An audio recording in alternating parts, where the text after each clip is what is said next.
यह है वरदान शॉपिंग कॉम्प्लेक्स, जाना पहचाना इलाका जहां पर रात पे खूब भीड़ लगती है। बहुत लोग सैर सपाटे के लिए यहाँ पे स्ट्रीट फूड खाने आते हैं। और इस वक्त एनडीटीवी के चाय स्टॉप पे मेरे साथ कुछ ऐसे लोग हैं जिन्होंने इस चुनाव को बहुत ही बारीकी से देखा है। मेरी सहयोगी मनोज्ञा लोईवाल जो कि हमारी कवरेज को लीड कर रही हैं, हमारे साथ इस वक्त जयंतो घोषाल है, हमारे साथ भास्कर घोष साहब हैं जो कि भारतीय जनता पार्टी की स्ट्रैटेजी को बखूबी जानते हैं, समझते हैं। हमारे साथ रिजू दत्ता हैं जो कि तृणमूल की रणनीति को भली भांति जानते हैं। हमारे साथ इस वक्त महुआ चैटर्जी हैं जो कि कई दशकों से देश की राजनीति और पश्चिम बंगाल की राजनीति पर नजर रखती हैं। हमारे साथ दासगुप्ता जी हैं जो कि बंगाल में रहे हैं और अलग अलग सत्ता परिवर्तन देखे हैं, अलग अलग दौर देखे हैं इन्होंने। और हम लोग चर्चा करेंगे। मनोज्ञा, आपसे शुरू करते हैं। सबसे पहले ये बताइए कि इतनी बड़ी तादाद में जो वोटिंग हुई पहले चरण में, आपके हिसाब से जो आपका अब तक आंकलन बैठा है, इतनी बड़ी तादाद में वोटर्स क्यों आए और किसको जिताने हैं, क्या निकल के आ रहा है? देखिए, मैं ये मानती हूँ कि बंगाल में आज जो हो रहा है वो एक बहुत बड़ा संदेश है। जो वोटर है वो फैसला कर चुका है। सेफोलॉजिस्ट अपने भले आंकड़े और नंबर बनाते रहें, 4 मई को उसके आंकड़े आ जाएंगे, पर जिसकी भी जीत होगी वो प्रचंड होगी। भारतीय जनता पार्टी की होगी तो प्रचंड होगी, तृणमूल कांग्रेस की होगी तो प्रचंड होगी, और एकदम फुल मैंडेट के साथ होगी। अब इसमें 2 कारण हैं। एक है जब हिंदू वोट पोलराइजेशन की बात करते हैं, लेकिन हम जो वोटर टर्नआउट देख रहे हैं उस पर एसआईआर का बहुत बड़ा इम्पैक्ट रहेगा या उसकी भूमिका रहेगी। उसका कारण क्या है मैं आपको बताऊं। पहले अगर 100 वोटर होते थे और वोटिंग परसेंटेज आता था करीब 80 to 85%, अब वो 100 वोटर में घट के संख्या हो गई है 80, और उसमें भी अगर वोटिंग परसेंटेज आएगा 70%, क्योंकि जो भुओ वोटर बांग्ला में कहते हैं, छप्पा वोटिंग, रिगिंग और ये सारे कारण जो बताते हैं, वो अगर कम हो गए हैं तो उससे ये वोटिंग परसेंटेज बढ़ा है। लेकिन ये जो कतार लग रही है ना राहुल, ये बहुत कुछ कहती है। पश्चिम बंगाल में झालमुरी पहले से ही बहुत फेमस था। प्रधानमंत्री ने आके अब इसको एकदम पूरी देश की नज़र में डाल दिया। एक झालमुरी वाले साहब हमारे साथ है। मैं कुछ बात कर रहा था शो से पहले, मेरे को सुनने में आया कि काफ़ी बिक्री बढ़ गई है पीएम ने जब से झालमुरी खाई है। हाँ सर, बढ़ तो गया है। झालमुरी तो बहुत सालों से बिक रहा था। हाँ, 40 साल से बेच रहे हैं। ये ऐसा नाम शोर नहीं हुआ था, वो आए तो शोर कर दिए। शोर कर गए।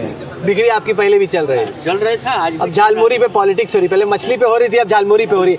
जयंतो दा, सबसे बड़ा सवाल ये कि जो इतनी बड़ी तादाद में वोट पड़ा, अब पार्टियां ये सोच, लाजमी तौर पे बीजेपी को लग रहा है ये बदला का वोट है, और बीजेपी को लग रहा है कि बदला का वोट है, लेकिन ममता बनर्जी कहीं उम्मीद परेशान तो नहीं कहीं परिवर्तन ना हो जाए?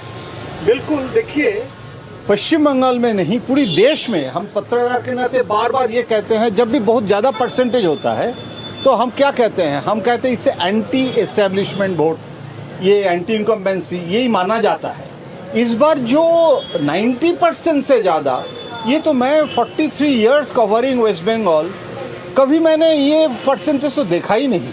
तो ये एंटी एस्टेब्लिशमेंट होने का संभावना अगर हम कहेंगे कि नहीं है तो it's not a factually correct. लेकिन आप जो पूछ रहे हैं, ममता बनर्जी और टीएमसी का भी ये सोच है कि एक intensity of voters of TMC, कि टीएमसी खतरे पे है, ये एक सेंस ऑफ इनसिक्योरिटी से। इससे पहले एक दफ़ा 2006 के चुनाव में भी हुआ, अपने दर्शकों को बताएं। उस वक्त पे इलेक्शन कमीशन के एक ऑब्जर्वर थे केजे राव, उन्होंने भी इसी तरह से वोटर लिस्ट की क्लीनिंग की। जो मरे हुए वोटर थे, बोगस वोटर थे, उनको हटा दिया। उस टाइम पर भी अप्रत्याशित वोटिंग हुई थी, यहाँ तक कि 84% कंस्टिट्यूएंसीज में 75% से ज़्यादा वोट पड़े थे। तो ये पहले भी हो चुका है, लेकिन उस टाइम पे जो इनकम्बेंट पार्टी थी सीपीआईएम, वही जीत गई थी। तो ऐसा नहीं है कि परिवर्तन अगले चुनाव में हुआ, 2006 में नहीं। वो लोग परेशान हो गए महुआ इस बात से कि भाई अगर हमने वोट नहीं दिया तो कहीं ऐसा ना हो हमारा आधार ही खतरे में आ जाए, इसलिए लोगों ने चिंता में जाके बहुत उस टाइम पे वोट दिया था। वही चीज़ राहुल इस बार हो रही है, क्योंकि एसआईआर के वजह से बहुत सारे 90 लाख से ऊपर वोट कट गए हैं, और 90 लाख से ऊपर वोट कई ज़्यादा वोट होता है, और उसके वजह से बाकी जो वोटर है जो बचे हैं वोटिंग लिस्ट में, वो बहुत ही डरे हुए हैं, और वो सोच रहे हैं कि अगर इस बार हम वोट नहीं डालते हैं तो कहीं ना कहीं आगे जाके मेरी वोट छूट जाएगी, मेरी नाम कट जाएगी, और कहीं ये नागरिकता, हमारा सिटीजनशिप ना चले जाए, हमारे बच्चे का वोट आगे जाके, जब वो, अगर किसी का माइनर बच्चा है आज के दिन में, वो सोच रहा है कि उसका बच्चा बड़ा होगा, 18 साल का जब होगा, उसका जब वोटर लिस्ट में नाम आने वाला होगा, तब अगर उसका पेरेंट्स का नाम नहीं रहे वोटर लिस्ट में तो फिर उसको भी दिक्कत हो जाएगी वोटर लिस्ट में लेकिन आने के जब लिए। पश्चिम बंगाल में सत्ता बदलती है तो वाइप आउट हो जाता है। सीपीआईएम जब हारी तो एकदम चकनाचूर खत्म होगा एक तरीके से। आपको खतरा है कि ममता के लिए भी वो चुनाव हो सकता है इस बार का? ये आपको सिर्फ बताऊंगा कि आज बंगाल की जनता ने बंगाल की अस्मिता के पक्ष में वोट दिया है, अपनी मातृभाषा के पक्ष में वोट दिया और बांग्ला विरोधी दिल्ली के जो जमींदार हैं उनके खिलाफ ये वोट गया है।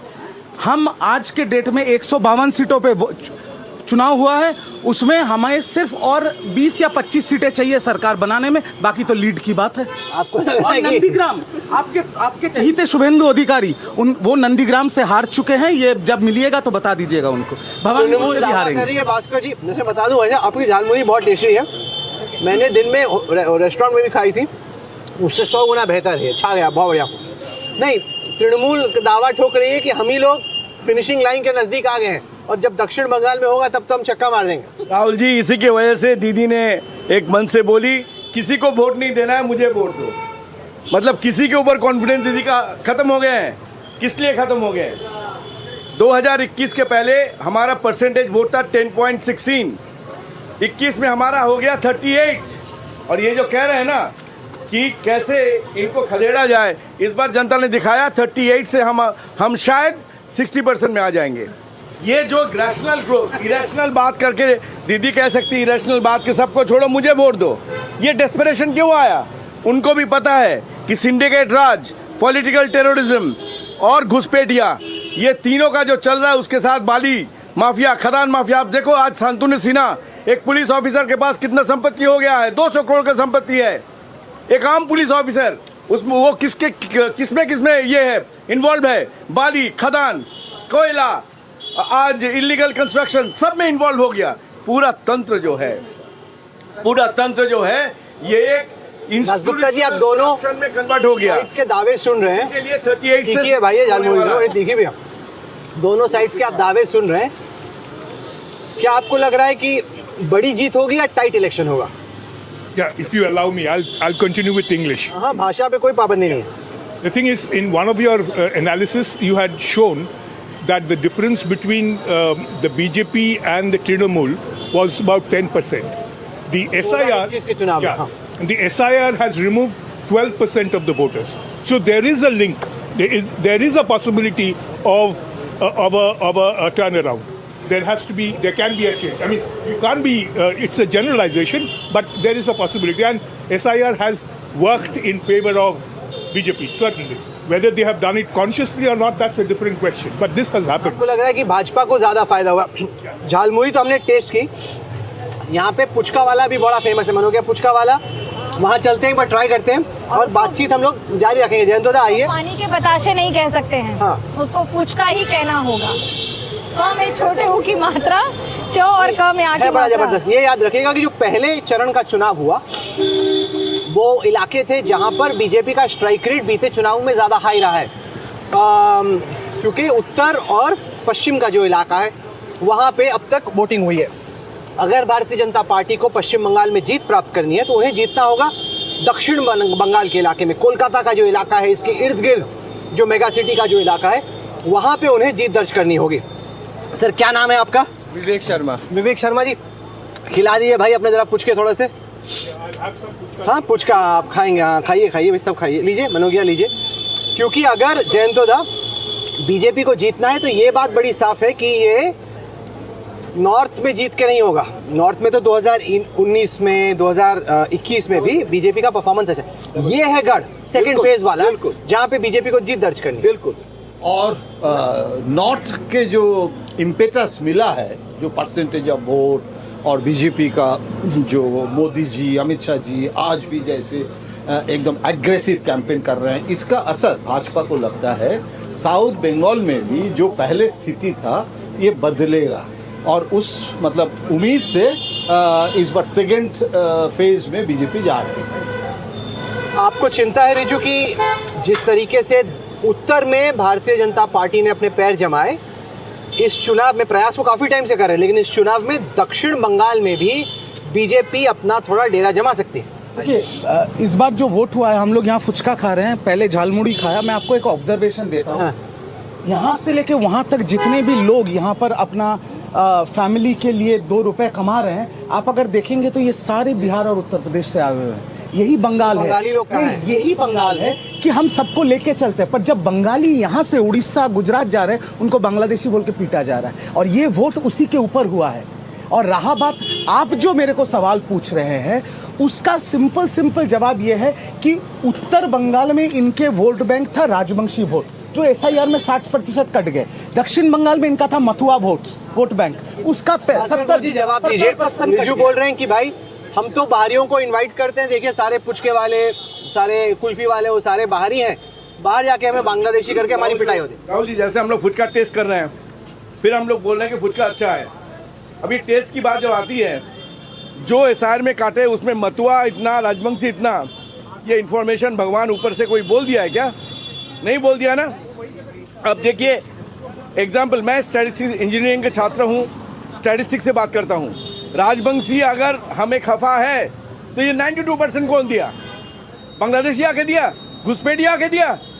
तो ये बात फैला रहे हैं कि राजवंशी। मैं पूछना चाहता हूँ एक सीधा सवाल बीजेपी के मेरे मित्र से कि घुसपैठिया, रोहिंग्या और बांग्लादेशी, ज्ञानेश कुमार जी ने बोला कितना पकड़ा गया? नरेंद्र मोदी जी या अमित शाह जी ने बोला कि घुसपैठिया नैरेटिव आ कहां से रहा? जो चला गया, उस 90 लाख में इसका पहले और एक एक्सरसाइज हुआ था, रेशन कार्ड को डीएक्टिवेट किया गया, 73 लाख रेशन कार्ड डीएक्टिवेट हुआ। और ये जो 90 लाख गया, इसमें कितने जोड़े और कितने अभी तक नहीं जोड़ पाए, आराम से देखिए। और ये जो कह रहे राजवंशी वोट हमसे चला गया, तो 92% के पाकिस्तान से देखे आए, बांग्लादेश के वोट देखे आए क्या?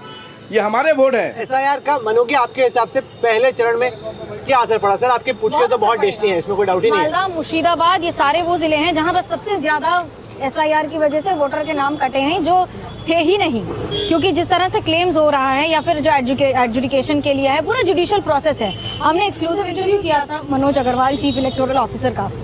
उन्होंने कहा कि मैं 58 लाख की जिम्मेदारी लेता हूँ, क्योंकि अभी तक एक भी क्लेम नहीं आया है। और इंटरेस्टिंग बात यह है कि जो राज्य सरकार बार बार क्लेम कर रही थी कि 100 से ज्यादा लोग मरे हैं एसआईआर की प्रोसेस में, लिखित तौर पर अभी तक एक के लिए भी चिट्ठी या फिर ज्ञापन नहीं दिया गया है चुनाव आयोग को। तो क्या जो क्लेम किए जा रहे थे वो सही है या सिर्फ वो नारेबाजी के लिए हैं और पेपर पर एक भी क्लेम नहीं है?